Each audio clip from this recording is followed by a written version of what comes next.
True democracy can only be established in a society where voices from different groups are being heard. In the status quo, the current national legislature and elections have been partisan, to say the least. What I mean by this, the Congress and Senate are predominated by older age groups. To fill in the U.S., the current average age for representatives in Congress is 58 years old, while that of the Senate is 63 years old. Countries like Taiwan is not any better, with an average age distribution around 60 years old. This is a serious and urgent problem because the age distribution of the representatives do not correlate with the age distribution of the demographics of the society. Also, old people have an inherent but unfair advantage as they have deeper connections with political parties that makes them easier to be elected. The system never actually allows young people to have the chance to showcase their capability. Therefore, young people's issue cannot be addressed. And it's hard for them to appeal to the Congress, let alone it's hard for the office to actually resonate with the majority of the society.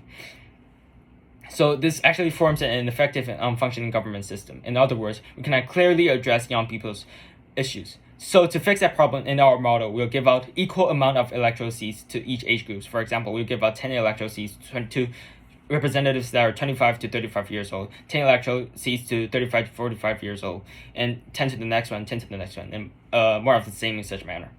This makes sure that no age groups are dominating and holding an unfair advantage over the rest. Also, to make sure that representatives all have the capability to take the position, especially the young ones.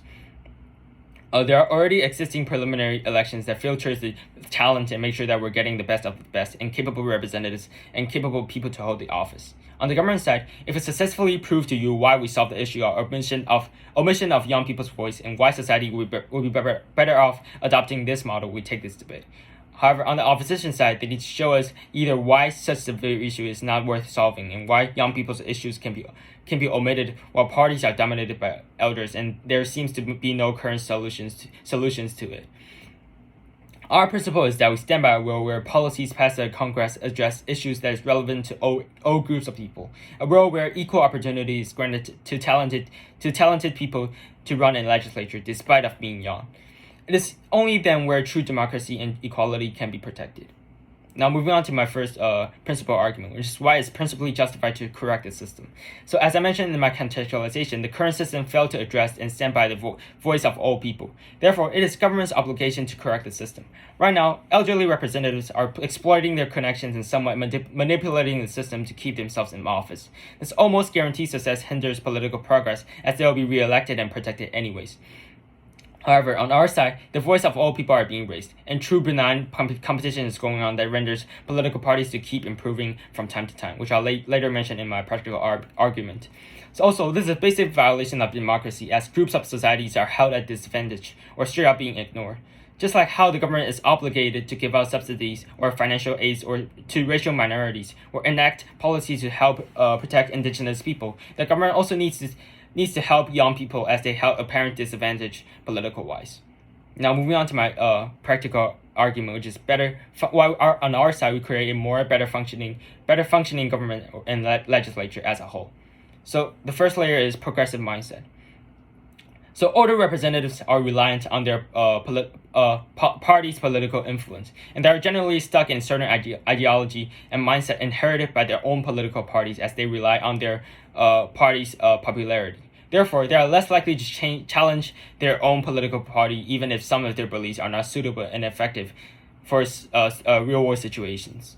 For example, it is likely that for, say, an old Republican representative who stayed in the Republican Party for, say, 30 to 40 years old, it's less likely for them to change their principles or identity of the political parties when dealing with social issues. Also, older people tend to have a more narrow and conservative mindset.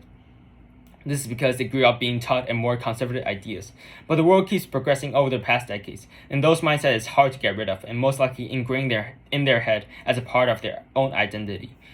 So young representatives, on the contrary, they generally receive a higher education and do not have to please the political party, and as they are less bonded to their ideology, and it makes their decision and their policies more flexible. And as a result, they're more likely to make more rational decisions and enact better policy. Now, I'll give you an example. When a country is experiencing economic expansion, it is best for the country to decrease government spending, and it's best for a country to pay off some of the country's debt for the sake of better future economic mobility. However, parties such as Republican are known to increase government spending during this expansionary era to make their voters more happy and to sustain their own popularity.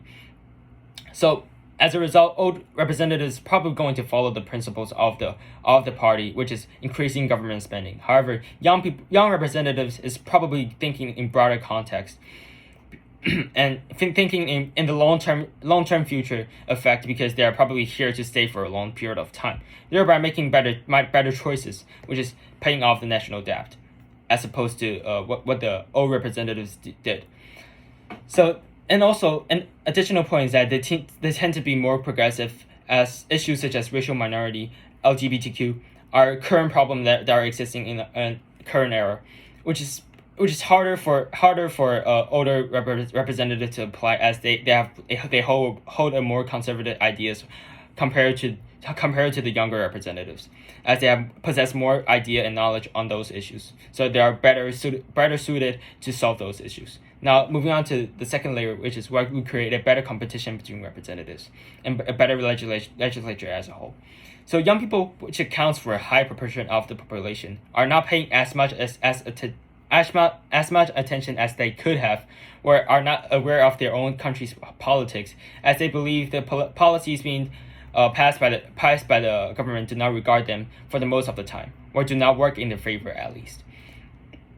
So an example that supports this assertion is that constant protests on newcomer salaries are being held, but little or non-fiscal policy or monetary policies were enacted by the government to solve this situation. So this seemingly abandoning act by the government has waned young people's interests in attending politics and actually participating in politics. So they are less likely to vote and participate in political affairs. However, when younger representatives come into play, as they know better on how to fix certain issues, it gives hope to those of citizens and possibly renders them to be more involved in national affairs. So this is likely to start a trend where voters are more aware of the policies being passed by the politicians that's actually going to benefit the nation and themselves, instead of blindly voting for certain political parties or straight up participating, as they realize the importance of this. And this stimulates the political system, as representatives need to compete for their policies instead of political identity. As a result, more ideas and more policy will be spurred, and the best one will be chosen and enacted. And with that being said, I'm truly proud to propose.